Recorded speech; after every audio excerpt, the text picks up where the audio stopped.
हमारा जो ज्ञान है, ये सैद्धांतिक ज़्यादा होता है, व्यावहारिक कम होता है, जबकि अनुभव व्यावहारिक अधिक होता है।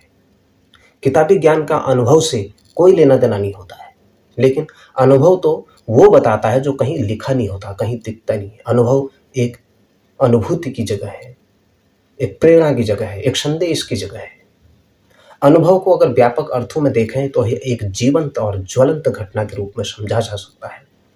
इसमें विभिन्न प्रकार के अनुभव शामिल होते हैं, जैसे हमारी धारणाएँ क्या हैं, हमारी शारीरिक जागरूकता, हमारी स्मृतियाँ, हमारी कल्पनाएँ, हमारी भावनाएँ, हमारी इच्छाएँ, हमारे विचार, इसमें हमारे अनुभव में आते हैं, हमारे संस्मरण, ये सब हमारे अनुभव में आते हैं, जो हमारे जीवन में घट चुकी होती हैं या घटती हैं या जो हमारे वास्तविक जीवन में होता है। आम तौर पर किसी विशेष व्यक्ति के अनुभव को हम संदर्भित करते हैं। यह व्यक्तियों के समूह द्वारा भी प्राप्त किया जा सकता है, समाजों के द्वारा प्राप्त किया जा सकता है। ये जो किसी राष्ट्र का या किसी सामाजिक वर्ग का या विशेष किसी ऐतिहासिक उद्देश्य के निमित्त होता है, उस युग के दौरान जो घटनाएँ घटती हैं, ऐसे ही वो अनुभवों के आधार पर आती है। जबकि ज्ञान हमारी कल्पनाओं पर आधारित हो सकता है, लेकिन अनुभव ज्वलंत और सटीक और जीवन की विभिन्न प्रकार की घटनाओं पर आधारित होता है। यह ज्ञान का पटल खोलता है, यह ज्ञान को विस्तृत करता है, यही सत्य अनुभव है। इसीलिए वास्तव में अनुभव से सीखना यानी खुद करके सीखना है, और किसी और को करते हुए देखकर या किसी को सुनकर या किताब पढ़कर सीखने से बिल्कुल ही अलग है। दूसरों को करते हुए देखने, सुनने या किताबें पढ़ने से हमें केवल काम की सूचना भर मिलती है। जब तक हमें अनुभव नहीं होगा, उसका सामंजस्य नहीं होगा, हम उसकी अनुभूति नहीं करेंगे, उसको हम एहसास नहीं करेंगे, तब तक अनुभव काम नहीं आएगा। अनुभव द्वारा सीखना, जिसे हम अनुभवात्मक शिक्षा कहते हैं, आज ऐसी शिक्षा का अभाव है जगत में, और अनुभवात्मक शिक्षा या अनुभव आधारित शिक्षा के रूप में भी जाना जाता है, जिसका अर्थ है प्रत्यक्ष अभ्यास के द्वारा करना, एक दूसरे से सीख कर करना, इसके कौशल को सीखना। इसमें व्यक्तियों को नए-नए कौशल, नए-नए व्यावसायिक उद्योगों की पहचान करना और अपने अनुभवों को प्रतिबिंबित करने की जो इसमें आवश्यकता होती है, जिसमें बहुत सारे व्यावसायिक भूमिका का उपयोग कर सकते हैं। अपने अनुभवात्मक और अपने सैद्धांतिक, यानी जो अपने अनुभव और सैद्धांतिक जो हमारे उन दोनों का अगर मेल-मिलाप कर दें, तो कहीं न कहीं यह व्यावहारिक होती है और सर्वोपरि होती है। जहाँ अनुभव और ज्ञान मिल गए, तो समझो वहाँ बहुत बड़ा काम हो गया। ज्ञान के बिना हम अनुभव प्राप्त कर सकते हैं। भले ही हमको ज्ञान नहीं है, लेकिन हम अनुभव ही होला वाले हो सकते हैं। हम अनपढ़ हैं, लेकिन हमें अनुभव हो सकता है। इसलिए अपनी गलतियों और त्रुटियों के आस-पास अपना काम कर सकते हैं। अंत में अनुभव जो हमारा ज्ञान जितना ही महत्वपूर्ण होता है। ज्ञान पीछे रह जाएगा, लेकिन अनुभव कहीं और अधिक सटीक काम करता है, और दोनों ही दिन प्रतिदिन आगे बढ़ने की लालसा में रहते हैं। यही सबसे अच्छा तरीका है। इसलिए दोनों अनुभव और ज्ञान दोनों एक दूसरे के पूरक हैं। दोनों का तालमेल हो गया तो व्यक्ति का जो व्यक्तित्व है, वह और प्रखर होकर निखरता है और निखरता है और तेज बनता है। अगर अनुभव और ज्ञान का समावेशी मिश्रण हो गया, तो फिर व्यक्ति कहाँ का कहाँ पहुँच सकता है। अनुभव एक व्यक्ति के कौशल और उसके विचारों के माध्यम से प्राप्त ज्ञान है। इस सामूहिक ज्ञान के रूप में अगर सोचें, तो व्यक्ति एक व्यक्तिगत और व्यावसायिक दोनों तरह के विभिन्न प्रकार के लक्ष्यों और उसके व्यक्तिगत उद्देश्यों को प्राप्त कर सकता है। अनुभव ही ज्ञान का प्रवेश द्वार है। अनुभव ही हमें ज्ञान विकसित करता है। अनुभव के बिना ज्ञान सिर्फ सूचना है, और यह जानकारी समय के साथ-साथ बढ़ती नहीं है अगर इनका उपयोग नहीं किया जा रहा है। इसके अलावा आपके पास कुछ समय बाद इस ज्ञान को खोने की अत्यधिक संभावना है। बड़े-बड़े वैज्ञानिकों ने अनुसंधान किए, सबने अनेक अनुभवों के आधार पर इसे सिद्ध भी किया। बड़े-बड़े महर्षियों ने, बड़े-बड़े महापुरुषों ने अपने अनुभव साझा किए। उनके जीवन में जो घटनाएँ घटी, वही हमारे लिए प्रेरणा स्रोत हुई, और उसी अनुभव के बिना हम किसी भी ज्ञान की कल्पना नहीं कर सकते। कोई भी अनुभव हमें वास्तविकताओं से परिचय कराता है, जो हमें हमारे जीवन को सही दिशा में ले जाने के लिए प्रेरणा का व सटीक संकल्पना देता है, और यही हमारी शिक्षा के उत्थान में भी बहुत बड़ा योगदान देता है।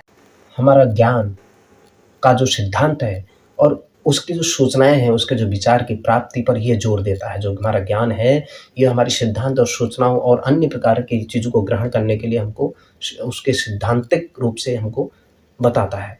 लेकिन दूसरी ओर अनुभव किसी भी परिकल्पना को, किसी भी निश्चित कार्य को समझ के साथ, विवेक के साथ सुदृढ़ करने के लिए, एक निरंतर करते रहने के लिए और लंबे समय तक उसका अनुप्रयोग करते रहने के लिए, उसके ऊपर लगातार पीढ़ियाँ दर पीढ़ी उसका अनुसरण होता रहता है, वह उसके प्रयोग पर जोर देता है। जब तक हम दूसरों के किसी कष्टों को, किसी गरीबी की पीड़ा को, समाज के अन्य संवेदनशील परिस्थिति को नहीं झेलते हैं, तब तक हमें कोई अनुभव नहीं आता है। उसके लिए यह सब अनुभूति होना बहुत आवश्यक है किसी भी व्यक्ति के लिए। और जिन व्यक्तियों को ऐसे अनुभव नहीं है, जिन्होंने वो समाज और देश का कभी हित नहीं कर सकते हैं। अगर व्यक्ति संवेदनशील है, व्यक्ति विवेकवान है, व्यक्ति को अनुभव है, इन सब परिस्थितियों से परिचित है, तो वह व्यक्ति, इन सब परिस्थितियों से गुजरा हुआ व्यक्ति अपने ऐसे ही लोगों का, ऐसे अनुभव के आधार पर वह किसी भी राष्ट्र का उत्थान कर सकता है।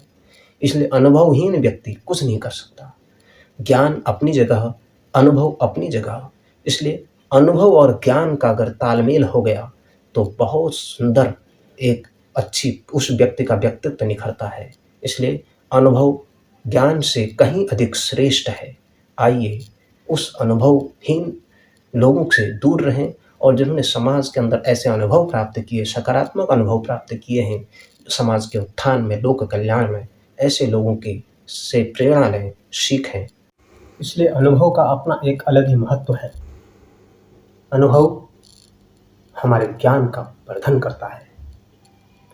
जिस अनुभव ने विवेकानंद को बनाया, जिस अनुभव ने भगवान श्री राम को गढ़ा, जिस अनुभव ने भगवान श्री कृष्ण दिया, जिस अनुभव ने सुभाष चंद्र बोस जैसा महानायक दिया, और जिस अनुभव ने बड़े बड़े महापुरुषों को जन्म दिया और बड़े बड़े वैज्ञानिक खोज हुए, बड़े बड़े आविष्कार हुए, हमारे भारत की जो काल गणना है ये बिना अनुभव के नहीं है।